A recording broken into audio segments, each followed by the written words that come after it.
Welcome to the I Am One podcast, where we chat with Postpartum Support International volunteers to discuss why and how exactly they're supporting the mental health of new families. I'm your host, Danny Giddens. I'm a perinatal mental health certified advocate, a support group leader in my community, and a staff member here at PSI. Hearing one person's story on a podcast changed the trajectory of my life. It was the catalyst to me opening up about my undiagnosed postpartum anxiety, depression, and OCD, processing my own trauma, and realizing that advocacy is my life's work. I'm joined by my co-host, Emily Jankowski-Newton. It's me. I'm the co-host, Director of PSI's Climb Out of the Darkness program. We've discovered that there is strength in processing trauma and empowerment in sharing stories. So that's what we're here to do. Our guests will take us on their journey from pregnancy or adoption through their low on to getting help and finding themselves again. And finally, how they're making a difference today. As I always say, it's the coolest club you didn't want to join, because being a part of PSI means we went through something. And as a result, I've become connected to the coolest, kindest, most fun people that I would have otherwise never had the chance to meet.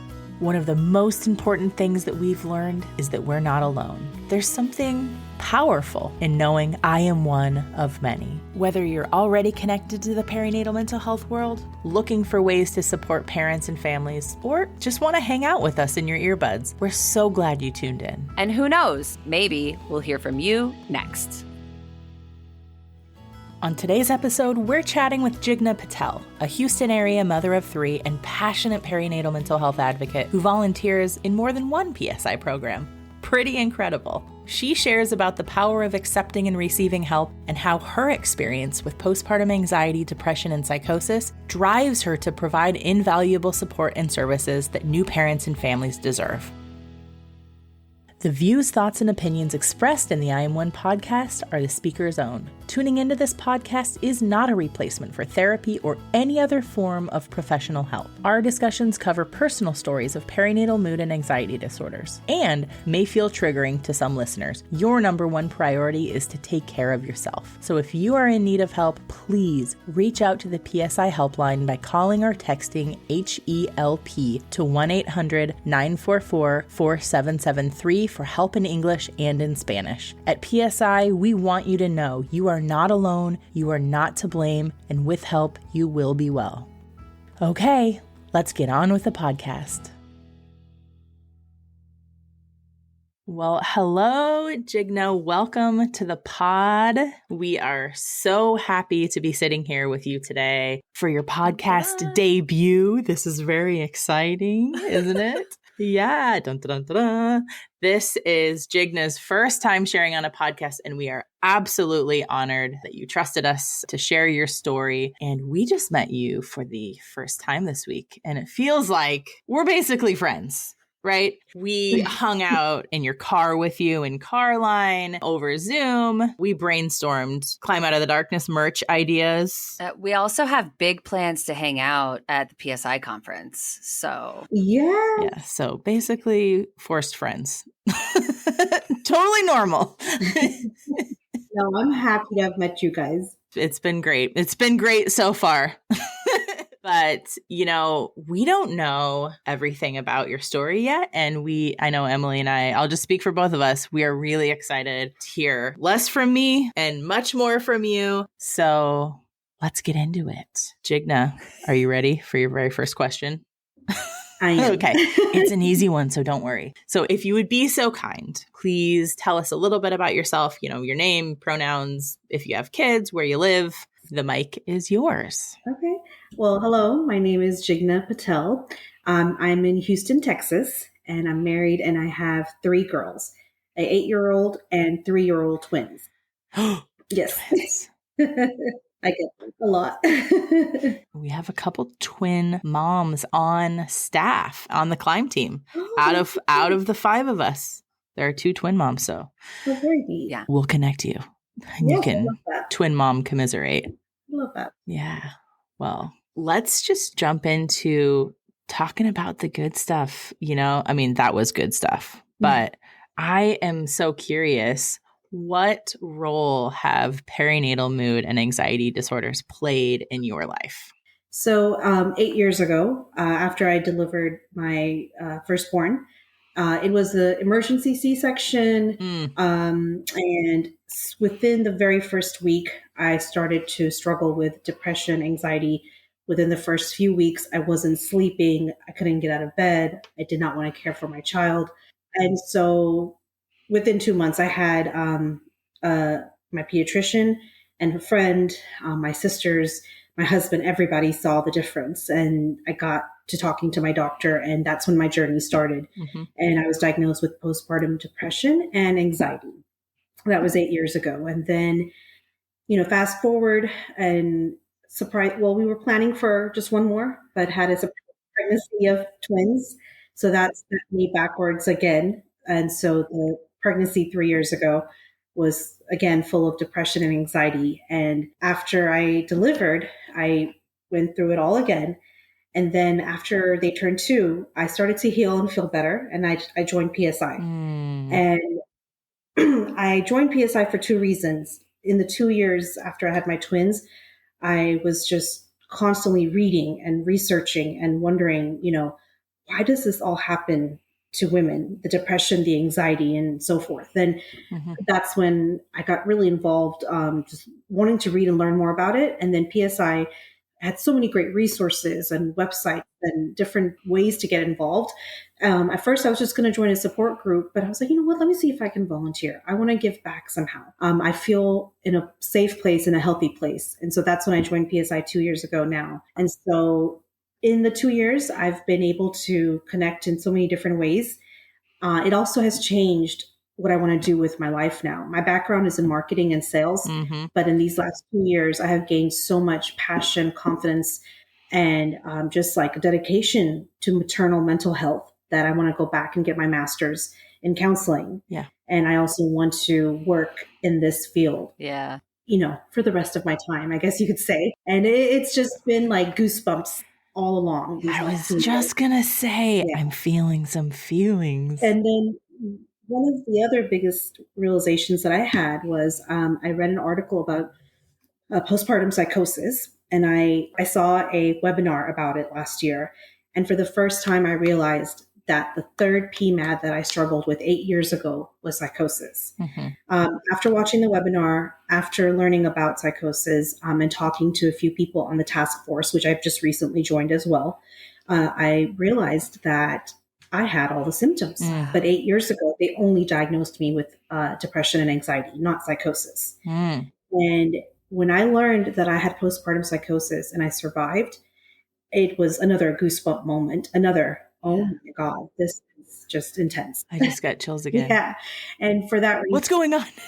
Yeah. And then after that, I was like, I'm meant to be here. I mean, if I can help diagnose and educate more women about PMADs in general, but my latest passion is psychosis. I really want to get the word out. So that's where it has, this is where PMADs is now in my life. It's like a little bit of new things, a little bit of old, and I'm just kind of bringing it all together. I have a question. So the webinar that you watched or participated in, was that Michelle Davidson's webinar? It's called Slaying the Monstrous Views of Psychosis. Yeah. It was put in by PSI. Okay. Yeah. What was the light bulb moment for you? Like in that webinar, like you're sitting there, they're talking about like symptoms and stuff like that. Like what was the aha? When they said, you have delusions and hallucinations and you see things and you hear things, or you have intrusive thoughts of, hurting yourself or your child, and you've never had psychotic episodes before. And then all of a sudden you're in this place of these thoughts that are not you, and you're not sleeping. Well, that was word by word what I had gone through. I did not sleep for a solid month after I delivered my child, maybe an hour or so a night. And the biggest thing was I stopped seeing in color. There were about 3-4 days in a row where I couldn't see color. I could only see things in black and white. And then I started to lose speech. I couldn't talk. I'd go for walks, and my sister, I moved in with my parents because it all had gotten so bad. And my sister would send my nephew with me while she would care for my child. during the day. Oh, And wow. she'd be like, it was summer. So my nephew was home. He was in fifth grade. And she'd be like, okay, he's going to be your bodyguard. So we'd go for walks. Oh. And I'd be looking at a tree and I would say to him, I was like, what is that? And he's like, what are you talking about? I'm like, what is that? I don't know what that is. And he's like, it's a tree. And I'm like, okay. Mm-hmm. And so that's when I knew, okay, this is what I possibly had. Mm-hmm. Wow. Yeah. So I'm curious about that time, you're a new mom with your first. Psychosis happened with your first, Right. after your first was born, Right. correct? Okay. Just want to make sure that I'm getting the story straight. I'm curious about, how did help arrive for you? Did you bring it up? Did your family say, Jigyna, you don't seem like yourself? Or were you the one that broached the topic? How did that look? Right. It was a little bit of both. Mm-hmm. Early on, when my husband, he only had, we have our own business. So he was only home for the first 2 weeks. Mm. And he knew right away, he's like, this is not you. And within that first month, I was like, I don't want our baby. And he just looked at me like, we've always wanted kids. We prayed so hard. I had Yeah. some fertility issues as well. Uh-huh. And we were so over the moon Yeah. when I found out I was pregnant. And he was like, this is not you talking. Also, non-refundable. What? And he was like, what are you talking about? He's like, what do we do now? And he was so down and out himself that he couldn't even think straight to help me think straight. And so he was the first person that was like, okay, this is not right. And then, like I said, I moved in with my sisters, and I had like a couple of really good friends that visited often. Mm-hmm. And so, one by one, everybody was like, okay, you need to see a therapist, talk to your OB. What's the next step? And one of my really good friends was like, you actually need medication as soon as possible. Yeah. And, none of these people were in the health field, so they didn't know what the steps were, but I got all this information and I was like, oh my God, what do I do now? Yeah.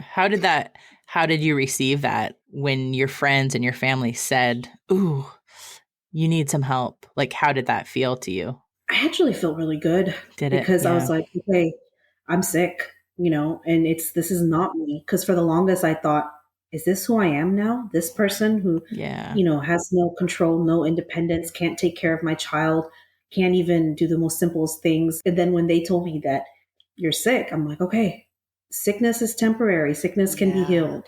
And so it felt. Wow. You thought that in that moment? You told yourself this is just temporary? At that time, I told myself, like, this cannot be forever. Wow. That's great. I could tell the difference also. There were days when I couldn't, but there were days when I'm like, this can't be it. This is not it. Yeah. How could I be so different? And I had so many people vouch that this is not you. And then my older sister had a child, so she had baby blues. And I had some other friends at that time who were having kids, and we were talking about baby blues and we were talking about depression, but they all were like, whatever you're going through, Jigyna, is a bit more extreme. It's a little different. Yeah. Go team. Way to be talking about that as you're sitting there bopping your babies. Not bopping. Bouncing. Oh my God. Okay. Bouncing. Yes. I don't mean like scooping up the field mice and bopping them on the head. That's not what I'm talking about. That's not what I'm talking about. When I say bopping, I'm imagining, I was chronically like, in the corner of my parenting class, like, with my baby in the ergo bopping up and down. That's what I mean. Right. No, Excuse me. I felt like I needed to just explain myself there. We are not endorsing bopping children. Just in the baby carrier. I get you. Yeah. But wow, how great for you that you and your friends were having some, like some real talk. Yeah. Yeah. Well, I always tell everybody that if it wasn't for my village, my sisters, my friends, and my husband, I would not have made it those first 6 months. To this day, I have a memory of my older sister sitting with my 2-month-old, or 3-month-old, singing to her, changing her diaper while I'm sitting on the bed next to her and just staring at them and thinking, I can't do this. I don't want to do this. I don't know how to do this. And she's like, all right, let's get your notepad out. She had me journal every day. And she's like, start journaling And so she was, it's so funny. Like she has no experience in, mental health coach or therapy, Yeah. but she is the older sister. There's three of us, Okay. and she's always been the strong one in the family. So she's like, all right, let's do this, And so she's like, start journaling, start writing things that you want to do, that you can do, and you will do.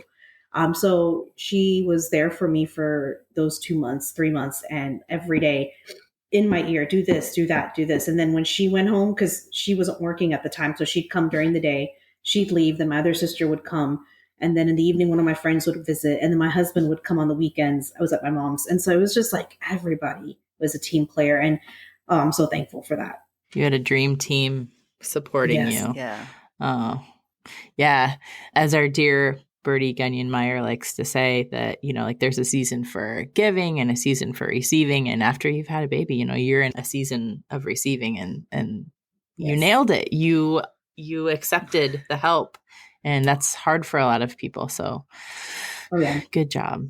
You're a strong sister too, by the way. I heard you say that your sister is the strong one. And it sounds like you come from a family of strong siblings, strong individuals, yourself included. So thank you. No, I did learn that after I overcame what I did 8 years ago. And again, 3 years ago. So how did the second pregnancy or postpartum period compare to the first? Did you experience psychosis again? No, before I got pregnant, so it took me 5 years to get pregnant because the first experience after my birth was so horrible and terrifying that I decided not to have any more kids. Yeah. But my husband being an only child, and we'd always talked about too, it took 5 years to heal, to become, strong, resilient, and be like, I can do this. Oh, yeah. And then we get pregnant, and I'm like, okay, I told myself that I was going to line up, whatever I needed. Yeah. My team again, a therapist, medicine if I needed it. I just was like, I'm going to be prepared. I got this. And then bam, the doctor tells me it's twins. And I was like, okay, you're kidding me. Unexpected. Right. I'm like, I only wanted one child to begin with. I was going for two more for the sake of siblinghood and my husband. And are you kidding me? And so it took all of my pregnancy to get over that. And that was a huge hurdle for myself and my family. We weren't set up for that either. My husband, like I said, we own our own business. He works full time. I didn't have the dream team set up as quite as well as I did 8 years ago. And I wasn't prepared for, two at once, and plus my older one. But hey, I said, all right, left it to God, left it to faith and the family, and we did it. And I went into depression right away. I could feel it. It's so funny because I was so aware this time, and I was like, okay, I know this feeling where I don't want to eat and don't want to sleep, or, oh, I'm just in bed. I don't want to even touch that baby. I know all of this. And so in a way, I started to just like coach myself and teach myself. And, my older sister wasn't there for this one. And, my other sister was, she's a teacher, so she was at work, and it was just me and my mom, and she was much older. And I was telling my mom, I was like, this is what I have to do. This is what I need to do. And she's like, okay, are you telling yourself or are you telling me? I was like, somebody has to tell me, but there's nobody here between you this time and two crying babies. And so I'm like, okay, we're going to do this. And she's like, okay. And so, it was just like, it was a very, I was living it, but I was also coaching myself at the same time and lining up things. And I felt myself I told myself that, okay, help is not going to come this time around in the way that you got 8 years ago. Do what you got to do. This is temporary. And the other thing I did was I was like, you know what? Enjoy the babies. I never enjoyed my first one. Oh. So I just made that my day. I made that my day. Like, how can I have fun with the twins today? And it was such a surreal thing. I enjoyed them so much. I had so much fun with them daily. It was therapeutic. It was something I never did with the first one. I all my thoughts about depression, anxiety that I was having, I just kind of put them on the back burner. Like, I was doing it simultaneously. And I didn't even know I could do that, where I could feel all that and still enjoy the babies.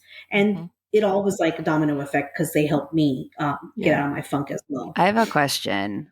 I'm gonna jump in. Hit it. Because I'm super curious. Okay, so you said the second time around that you recognized the feelings of like depression creeping in, right? Yeah. Because they were not foreign, did they like elicit a different response? Like you said that you like jumped into action, like I know how to help myself, but like this is going to sound weird. Was it like almost comforting, comfort adjacent? Like you were like, instead of hello, anxiety, right, my old instead friend. of being like, what is this? You're like, oh, right, I remember you. Yes. All right, come in, have a seat. You're going to be Oh, here for yeah. a little Oh. while. Let's work this out. You're not going to leave, are you? Let's not make it awkward. We'll figure this. I had a moment with my older sister because she came to visit, and I was telling her how I couldn't sleep, and she just started laughing. She's like, "Oh my God, this is deja vu to 8 years ago." I'm like, "Really?" She's like, "Yes, really." I'm like, "Oh yeah, you're so right. That's all I talked about is I can't sleep. I'm not sleeping." And again, that's all so I did laugh a little bit more, and I did realize that I'm like, "Oh my God, I did it then. I can do it again." Yeah. You know?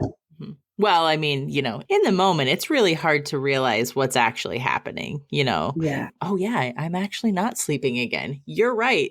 And she was just like, "You're saying the same things that you say 8 years ago." Mhm. I was like, "I know. Who could have thunk that I could have it twice? Like, Mhm. who could have thought that? You know?" But hey, it happens. PMADs do not discriminate whether or not you have all of the support from all the people doing all the things. It can still be there.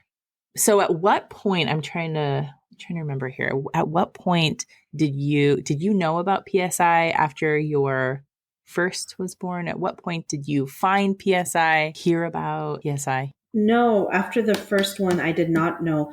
So I forgot to mention one of the other people that did address my depression 8 years ago was, or maybe I did mention my pediatrician. So besides my friends and my family noticing all the changes, at the 2-month visit, my pediatrician was like, "Oh, okay." She saw me. She talked to me. I don't even know if there was an assessment 8 years ago. Now there is. 3 years ago, my pediatrician's office did have an assessment for mental health. 8 years ago, I don't think there was. Okay. But she just right off the bat, she was like, "Okay, you are struggling with PPD. You need to get some help." And I was like, "Okay, you're like the fourth person that has told me this." And I think when she told me that, I was like, "Okay, I'm going to have to do something." And I remember going home, and that very week, I found a therapist. I started seeing a therapist. The therapist prescribed me with medication. It fell in quicker and faster. And so, no, I did not hear about PSI then. And it was just 3 years ago when I had my twins. And after that, like I said, this time around, reading and learning and, teaching myself about all these PMADs is what really was part of the healing journey.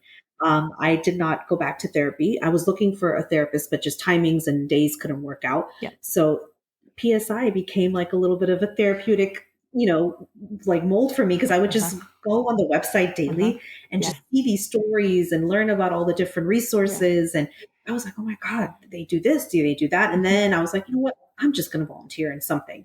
And I just started off as a Houston support coordinator.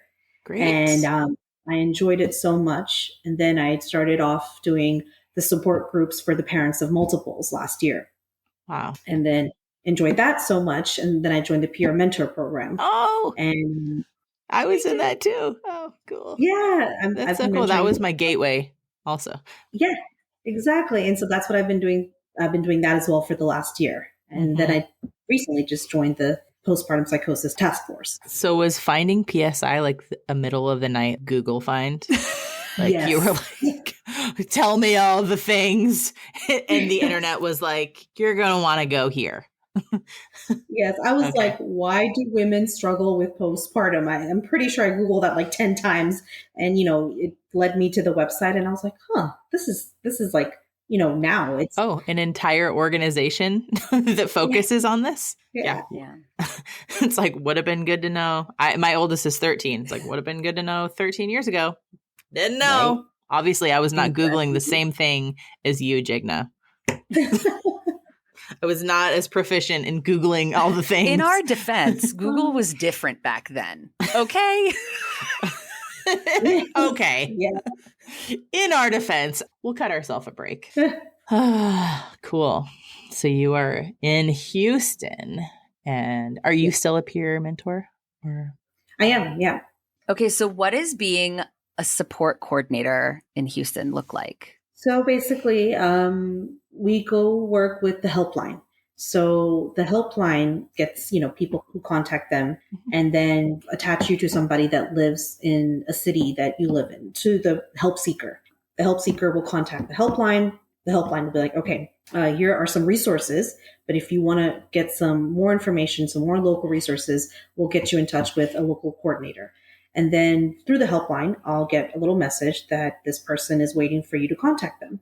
And so then I make, contact with this person through text or phone call or email. And I introduce myself. I let them know a little bit about PSI, a little bit about what I can offer. And then we just start talking and chatting, and they tell me what they need, whether they need a support group, a therapist, maybe a lactation nurse, or they just need somebody to talk to for a little bit, a day or two. Oh my gosh. So yeah, that's how it works. That's pretty incredible. And so do you contact the help seeker in the way that they prefer to be contacted? Like, do they say, I'd like a phone call or I'd like a text or? Right. Yes. Great. Yeah. Oh, that's good to know. We'll drop some, because we're cool now. We've got show notes. We can drop links to all these things in the show notes. That's really cool to hear a little bit about how the coordination works on the back end, getting people the support that they really need in the way that they would like to receive it. Right. And because the new moms, they're busy, they're tired, they're not sleeping. And so they're like, I do need a therapist, but I don't have time to look for one. Yep. So then I'll go into our, PSI resources or my own personal, whatever knowledge I have, and I'll find them somebody. I'll find them 3 or 4 of them. And I'll, find out what their insurance is, where they live. Do they want virtual? Do they want real? And so it's just like, hey, I got you. I understand you don't have that time, capacity, brain power. So whatever you need. So you had a dream team, and now you're part of the dream team for people, helping. Yeah. And I know how important my team was for me. Yeah. And that's why I'm like, okay, I'm glad you reached out. Don't go anywhere. Hold on. Tell me what you need. Just talk. And, just like, let me be there for you. Yeah. And sometimes people just need that. They need somebody to just ask the questions because they don't know what to say. I don't even know what to ask. I don't even know how I'm feeling. What is this thing? So sometimes people just need somebody else to ask a question so they can say, yeah, I need that. Right. Nice work, my friend. That is all really cool. What is it like to lead a support group? Oh, yeah. Wow. So the support group is actually where every time I leave the meeting, I feel so heard and justified. And I'm like, yes, like, oh my goodness, these women are, they're strong, they're survivors. We're all the same. Like I'm there for them, but they don't know how much they're there for me as well. That's the truth. And it's like, you realize that all that mom guilt and all those question marks and feelings of how are we going to do this? It really resonates with all of us. Doesn't matter race, background, how many children, where we've been, financial, nothing matters. It's just all heart. And every support group meeting I've led, I learned stuff and I'm teaching stuff, and we're all learning and teaching together. And it's like, I've had moms go, oh my God, that's such a good point. And I've gone like, oh my God, you're so right. So it's like, it's amazing. I wish that I could be a part of it more often. And I wish more moms knew about it. Yeah. You just feel stronger afterwards. So yeah. Is there a specific support group that you tend to lead? Are you a leader of a few different ones? Yeah, it's the support group for the parents of multiples. So Great. That's the one I'm doing right now. Great. Yeah. Yeah, I just, as you were just sharing that last point, it just totally is so true. I think that everybody in this world is so very different, but there are things that we have in common that we just don't recognize like outwardly, but like we can find these little commonalities, and it really helps us feel connected to other people and like we're not alone in whatever we're experiencing at that moment. So anyway. Yep. Well, we'll drop a link to the support groups as well. Yes, please. How was the process? Was it easy to volunteer to be a facilitator of a support group? Yeah, all the roles with PSI, I think you just have to show interest, passion, and then be willing to just follow the few steps that are required. And all the PSI staff members have been so helpful, and they're full of information. They're full of like, okay, just, you got to do A, B, and C and you're it. And That was one thing that I was worried about because I'm like, I don't really have any experience in the mental health world or maternal mental health, but now I do. And I have tons of it. And you have love lived it. experience, which is very, very meaningful. Yes. Valuable. Right. To be a facilitator, is there a rule about how far away from recovery or postpartum you need to be? Do you need to be 1 year postpartum? Do you need to be at least 1 year or more post-recovery? What is that like? Yes, there is. I think it is 1 to 2 years. Post-recovery? Yes. Oh, okay. Post-recovery. Oh, okay. Yeah. Cool. That is great to know for anybody who might be listening in facilitating or, volunteering to be a facilitator, 1 to 2 years post-recovery. Yeah. The one thing that I learned from some of the people who run that department is that the thing that they look for the most in being a support group leader is knowing how much you have to listen, like or how much you have to listen and you can't talk. Sorry. Scratch that. Reverse it. Yes. You're so right. Yeah. Yes. Holding the space. Thank you. Being okay with there maybe being some awkward silences and letting it be. Oh my goodness. Because yes. maybe that's what somebody needs in that moment. Exactly. Yep. 100%. So when we went through the training, that was one of the questions that a few of us facilitators kept asking. We're like, what do we do to be quiet? Because we just want to be like, yes, I hear you. I know. Let me tell you about what I'm going through. But they want the group to do the talking and the sharing and talk to each other. And then at the very end, we can kind of come in and say a few things. And so that's been a challenge because I'm like, oh my God, okay, I'm just going to keep my mouth quiet because I have so much to say. Yeah. And I'm like, no, you guys talk with each other. And then they're waiting for you. It's a lot of times they feel like it's a therapy session, but it's not. Mm-hmm. It's very different, and so we tell them at the beginning that this is by no means any sort of therapy. But one of the things that I like to do is I take notes, and at the very end, I do come in and just kind of give my story of, like I agree, or that's happened to me, or I've been in the same shoes, just so they know that I'm there, and just so they know that I was listening, and I do care and I do understand, and that's the reason why I'm here, because I went through it too. Offering a little bit of a reflection. That's so awesome, because I guess as a outgoing individual, just like Jigyna, I feel like I would struggle in that space. But I think what you're saying is like that they're going to give you the tools if you are not already a great active listener, but you know that this is a way that you could help, that support groups will help you get trained in active listening and like how to sort of do the wrap at the end of a session. Yes. That's so cool. Yeah, I am totally learning that for the first time. And it's been very, it's an eye opener. I'm like, okay, this is what I needed. I was huge into talk therapy 8 years ago, and I just talked my therapist off, and not just my therapist, but my mom, my sisters, everybody. So I'm like, okay, just shut it and listen. That's what they need initially. Yeah. Yeah. And I would just literally just keep drinking. I'd be like, coincidentally, it's Jigna's become very hydrated recently in recent memory. Yeah. So leading support groups really good for staying hydrated. Yep. Yeah. It's good to know. I mean, you heard it here first. If you're looking to become more hydrated, if you're feeling dehydrated in your life, consider volunteering as a support group leader. You want to talk. We'll leave the link in the show notes. You have to take a sip of water instead. And you become the best listener. I love that. If you'd like to be dehydrated, come on our podcast because you get the hour. No, it's true though. I love that. That was so funny. So I think that it is a very natural time for us to maybe transition to, we're kind of in the silly zone. So if you're comfortable, if you're comfortable, Jigyna, in participating in an optional lightning round of questions that are a little on the lighter side. Yeah. We'd love to ask you some questions. Let's do it. Question number 1.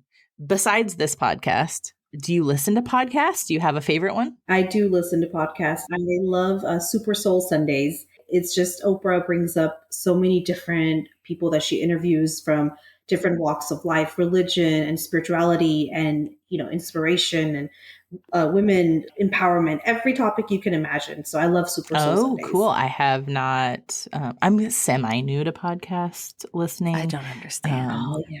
I mean, I've been listening for a while, but it's not like I don't have a regular lineup that I need to get through the week. So I am loving hearing everybody's fave pods. Yes. Okay. What about reading? Are you a book in your ear, book in your hand kind of person? Book in my hand, 100%. 100%? 100. That is bold. I think I'm the last person that still buys books all the time. Like, even if I read 3 books at a time and multitasking. So one of those. So what are you currently reading? I am reading Integrity by Martha Beck. It's just, it's an amazing book about being true to yourself and what this means to this author. And she presents you with her own journey and a whole path on how to be true to yourself. And what does integrity really mean to find, ultimate happiness? So I love reading all kinds of books, but anything that's inspirational and just kind of lifts me up. I'm in. Yeah. Okay. Well, what's your go-to for a quick mental break? First and foremost, drink water. I was wondering where that was going to go. First and foremost, drink. I was like, oh God. Are we good? Water. Good, Jigyna. Yes. Second is breathe. You know how breathing is so important. And I learned that in these last 8 years since I've had my kids, because, let's be real, they drive you nuts sometimes. And I'm like, hold on, I'm not breathing as I'm yelling or as I'm punching my fist or as I'm like, having an anxiety attack. So yeah, I drink water, I take a few deep breaths, and then I literally go in a corner and I read something, whether it's a funny article or inspirational article on my phone, or I have my books around. You have 3 of them. She's got piles all over the place. I'm just like, if I do those 3 things in order, then I'll find myself, getting a little break. That actually I was just going to ask you about like your best parenting hack. That's a good parenting hack or a life hack or an adulting hack, but do you have a favorite parenting hack? It's going to be something that we all try as parents, to plan as much as you can ahead of time. Oh my goodness, to plan as much as you can ahead of time. That's probably the biggest thing I'll say if you have 1 or more kids, because that's the only way that you'll even get a mental break. The only way I get my mental breaks throughout the day is because I plan for them. And that's the okay. It's time for me to have a break now. It's 11:07 break time. 100%. And then the other hack is look out for yourself, because everybody is going to be doing their own thing. And as your kids get older and they're done with the newborn phase, the next phase is just you and the kids, and it's like the team that you had, my village, obviously, they're not around as much. And so I'm like, all right, you know what? In order for me to be as best as I can be today, I'm going to take my 2 minutes or 5 minutes or 10 minutes, whatever I need. So that's the other hack. Just look out for yourself, because there's nobody else. You got to keep functioning. That is very true. That's very true. So what is one way that you will show yourself some radical love today? Practice less mom guilt, because that's daily. Oh gosh. Yeah. That's like all the time and every day. So I'm nowhere near there. I have it still, but just practice less of it today. Okay. Well, I have a question. I have a really, really important question. How do you take your water? With ice? No ice? Do you like a fruit flavor? This is actually really important. No pressure at all. Lemon, no pressure. Bit of mint. I need to know. This is a look into your soul. Go. Room temperature water, and that's it. Filtered, fresh and clean. I'm gonna try that next time. Oh yeah. That might be a new regular question. How do you take your water? Who cares about coffee? How do you take your water? I mean, because and I drink my water in all kinds of mugs. So this is not coffee; it's water. Yeah, I drink water in coffee mugs. I drink water in everything. So anyway, but So yeah. like at the PSI Nice. conference, there's always this big container of water that's in the lobby of the hotel. I feel like the fancy hotels do this. And there's Yes. 2 flavors. There's always like 2 options, right? One is like a cucumber and like a mint. And then the other one is usually Yes. like citrus or something like that. Like I really like that, but I don't have the time for that in my house every day. At home. Like I'm not going to make a bathtub sized container of water. Oh, I love flavored waters, but you're so right. I don't do them. I just go for straight water. But at those hotels, I make a point to go get that water at least a few times a day. And I tell them when they're out of it too. That's So great. anyway. Listen, we don't even have to worry about the water running out at the conference this summer. She's going to be Jigna's like on it. She's on water patrol. Hi, the cucumber water's low. So, let's get that refreshed. Yeah. Well, listen, hey, if folks would like to get a hold of you, maybe they're in the Houston area and maybe they just want to pick your brain about, anything that you mentioned today, how can they get a hold of you? So I have an email that I'm using right now for all things related to PMADS and postpartum. It's jpatelpsihouston @gmail. So jpatelpsihouston @gmail.com. awesome. Thank you for sharing your time with us today. It just really means a lot that you took the time, that you came on here with Emily and I to share your story on a podcast for the first time.